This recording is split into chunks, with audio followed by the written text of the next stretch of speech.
During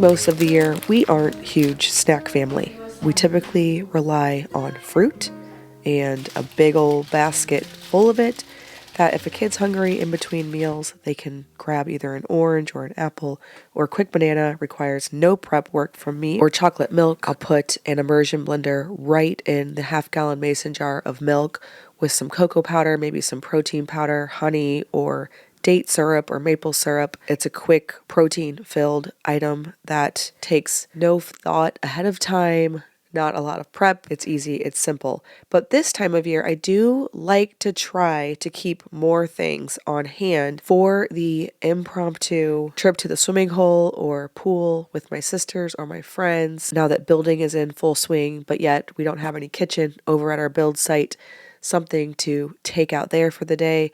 There's a lot of times that we are leaving the house and it's nice to have stuff that you can take with you. Now, I also do like to keep some convenience things in my pantry, in my freezer, chips and granola, things like that to grab.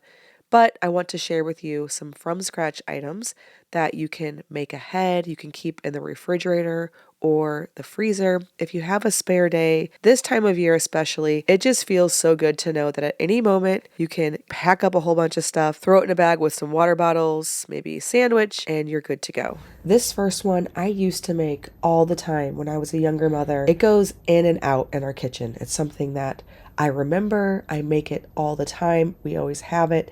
And then I forget about it for literal years. Lucky for me, I have a website, so I can go back on my blog and look at these types of things, look through the archives of my recipes, remind myself of the things that we've loved in the past, and then revisit them.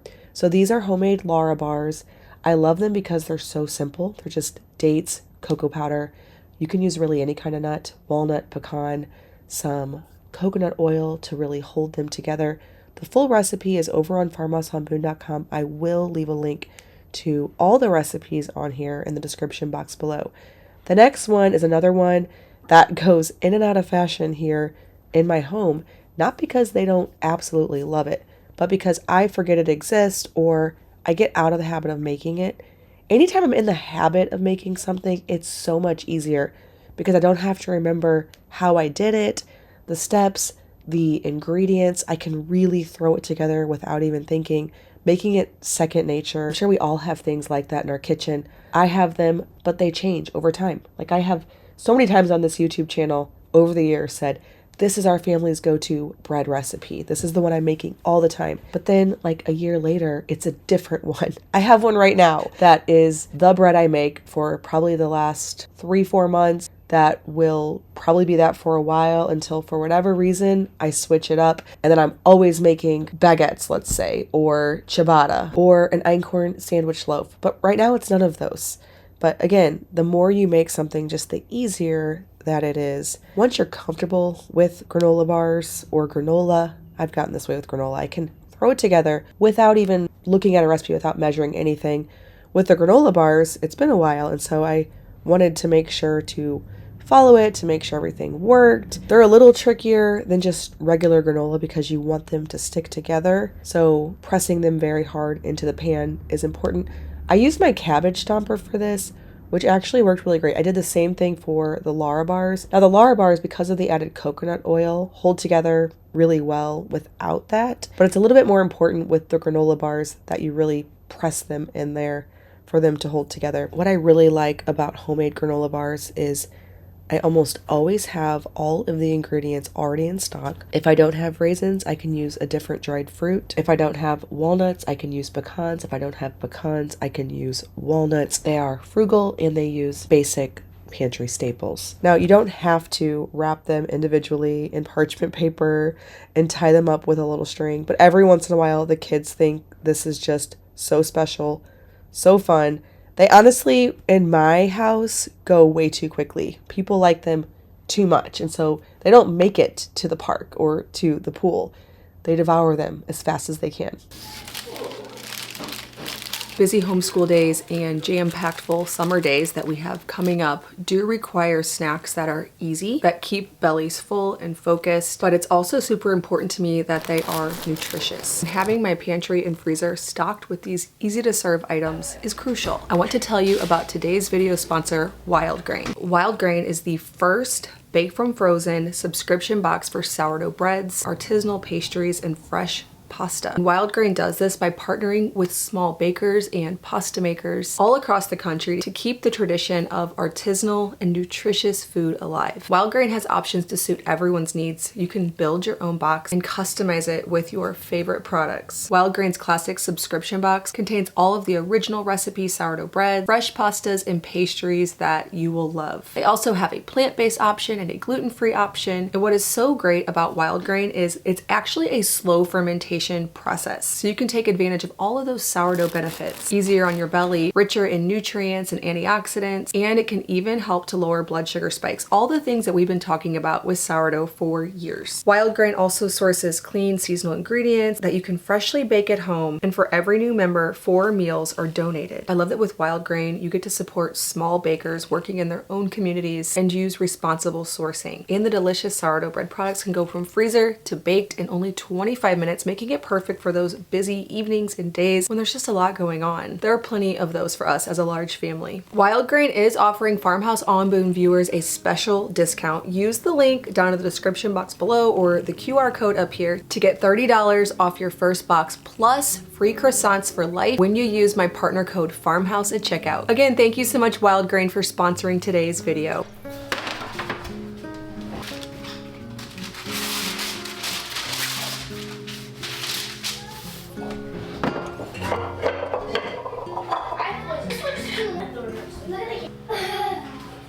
Now there are a million different ways you can reduce down your sourdough starter before refreshing it and feeding it again.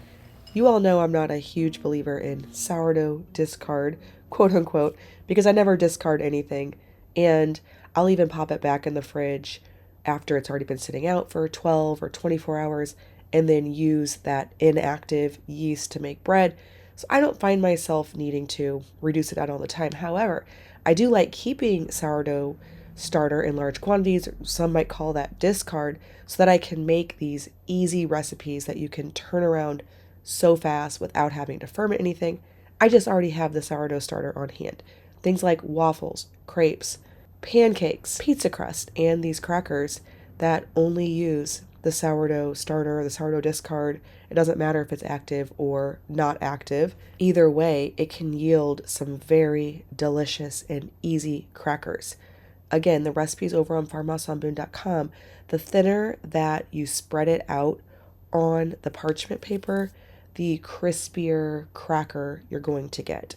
I like to add a little bit of Parmesan cheese and some seasonings, but they're simple. They really require so little effort, and when I'm in the habit of making them, again, it's something that I can throw together just really fast as long as I have some sourdough starter on hand, which I try to keep large amounts so that I am able to make these quick things. I am milling some hard white wheat berries to sub the all-purpose flour 1-for-1 in my sourdough banana muffins. I have talked many times on here about hard white wheat, soft white wheat, when you would use which ones. I have to tell you that in most instances, I'm kind of done with soft white wheat. Here's why.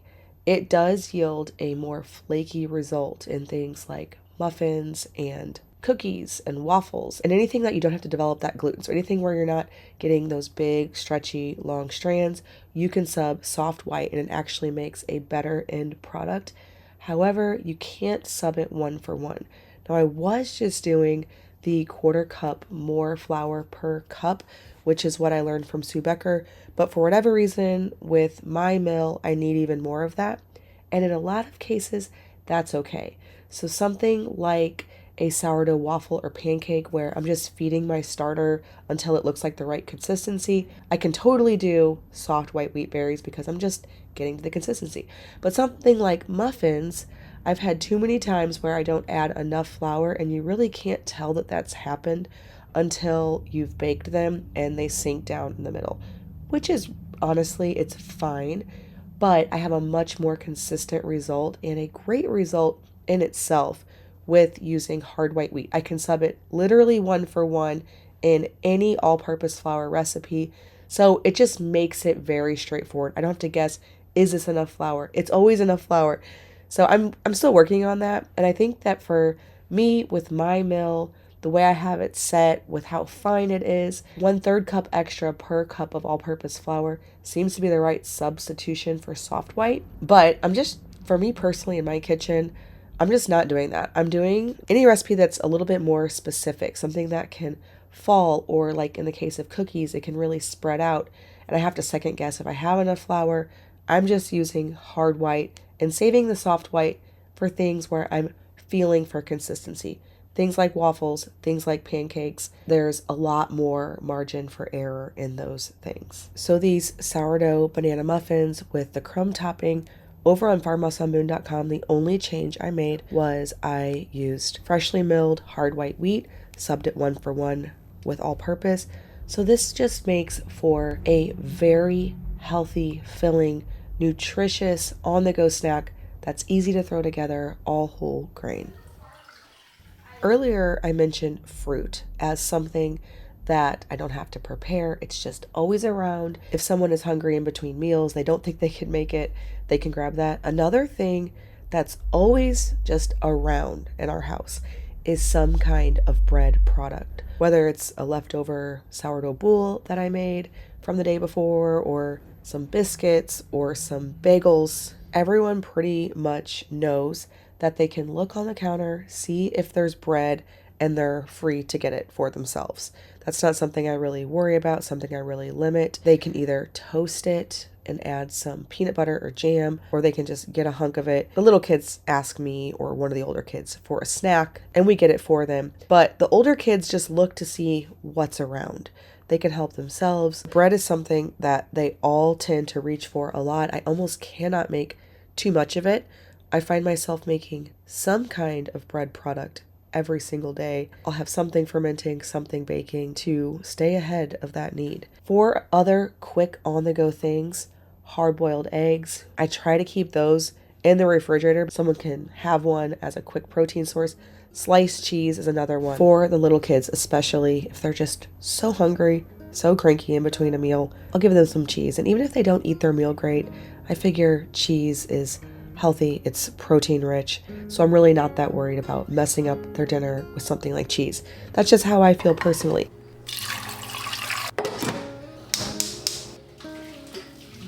What kind of snacks are your go-tos in your family? Let me know down in the comments below. Also, don't forget to check out my link in the description box below and use code FARMHOUSE to get $30 off your first wild grain box plus free croissants for life.